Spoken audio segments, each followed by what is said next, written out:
Happy lunch hour, guys. Okay, still Tuesday. Yes, I know, third video of the day, but you know, like I said, busy weekend, and yesterday was business as normal for the rest of the world. So stuff coming out. Uh, this one is important to keep an eye on. Nothing to worry about as of yet, but something to watch. Now, maybe 2 months ago or whatever, we were talking about all the lockdowns in China, not knowing what's going on, and there were reports on hemorrhagic fever in parts of China. Something to pay attention to, okay? Nothing's really come of it. Now, of course, we have reports coming out of North Korea that, there's a mysterious disease, and, everybody's speculating on what it is, okay? But, North Korea is not exactly forthcoming with the truth, let alone any news, okay? You can't even take a camera in if you ever went there. So, that being said, but this is where I get back to the hemorrhagic fever that you got to worry about. No, I take it back. You don't have to worry about, but you need to pay attention to. Apparently, in Iraq now, there is an outbreak of Crimean Congo hemorrhagic fever. And so far, there's been 19 people that have died from it. Now, don't have to tell anybody about Iraqis, NATO troops being in Iraq for God knows how many years, or Iraqis fleeing and going to Europe or whatever it would be. Okay, so, and hemorrhagic fever is something that can be spread person to person. Just telling you to pay attention to this. Okay, it's spreading rapidly in the Iraqi countryside. Primarily, it comes from getting bit by an infected tick. Everybody's favorite thing, Lyme disease or whatever, Rocky Mountain spotted fever. Ticks are not your friend, okay? So, make sure you don't have them on you, and make sure you don't have them on the dog, okay? But the disease is spread not only from the bite of ticks, but from contact with bodily fluids from other people, okay? Not going to get into the details there, okay? But anything. Or bodily fluids from animals. Now, what they are seeing right now is the majority of cases are in farmers, slaughterhouse workers, and veterinarians.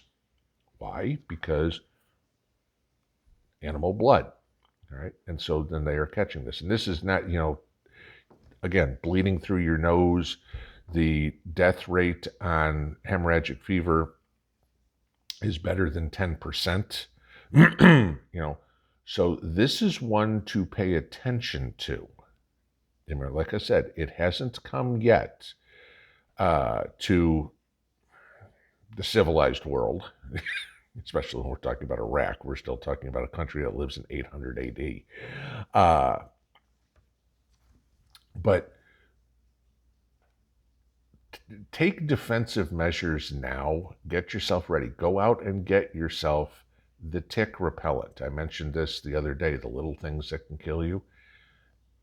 Get your bug repellents, your tick repellents, because you can be sure as soon as this hits Western Europe or the United States or Canada or Australia or anything, you can be certain that there is going to be a massive run on repellent, okay? Again, think of the great toilet paper shortage. Imagine if the CDC, the WHO, yes, I know, okay, your local health department or whatever says, protect yourself from ticks. Good freaking luck finding anything, okay? So it's something to really watch because, let's just say, for example, here it is, it's the end of May. We're a long way away from deer hunting season or whatever. But let's say, for example, this spreads to the United States. And I'm just saying that because that's where I am. Okay. It could spread to Europe, spread to Canada, whatever. And we're in the middle of an SHTF event this fall. And you go hunting for deer, but it's spread here. And now that deer has been bitten by a tick. Okay. Now you've come in contact with it. With all the don't eat peanut butter, don't eat strawberries, don't eat this. You imagine when it comes out, don't hunt deer because this is, out. Don't eat wild turkeys or, whatever. It's too dangerous. Very possible. Okay. But this is kind of a prelude to what's coming. Remember, it doesn't take much to come over here. Look at, I'll use the nemesis of everybody down south here, stink bugs. Okay. They are bad in the south, especially when it's, hatching time. Where'd they come from? China. Okay. I can guarantee you the stink bugs didn't fly from China to the United States. Okay. What did they do? They were brought in on some ship that came in, delivered Walmart goods or whatever, who knows what it is. Well, let's think of anything that goes through the Persian Gulf, okay? All it takes is a tick or two to be on an oil tanker. And the next thing you know, they're in the States and they start spreading, and one thing leads to another, and we've got a pandemic of hemorrhagic fever. I'm not saying this is happening. I'm not trying to scare anybody. I'm being a prepper, and I'm telling you, look out past the tip of your nose and go, okay, if. And when that if comes, all right, I got to keep ticks off of me. Spray down my legs, spray down my shirt, my hat, whatever it would be. Ticks will fall out of trees and land on your shoulders or whatever too. Tick repellent for you, tick repellent for the dogs, whatever it would be.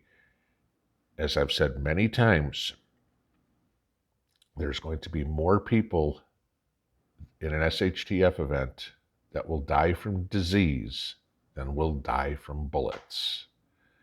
Do whatever you can to prevent it. But this is out there. It ain't here yet, but it doesn't mean it ain't coming. Hell, in the origins of COVID, everybody said, well, it ain't here yet, and look what happened.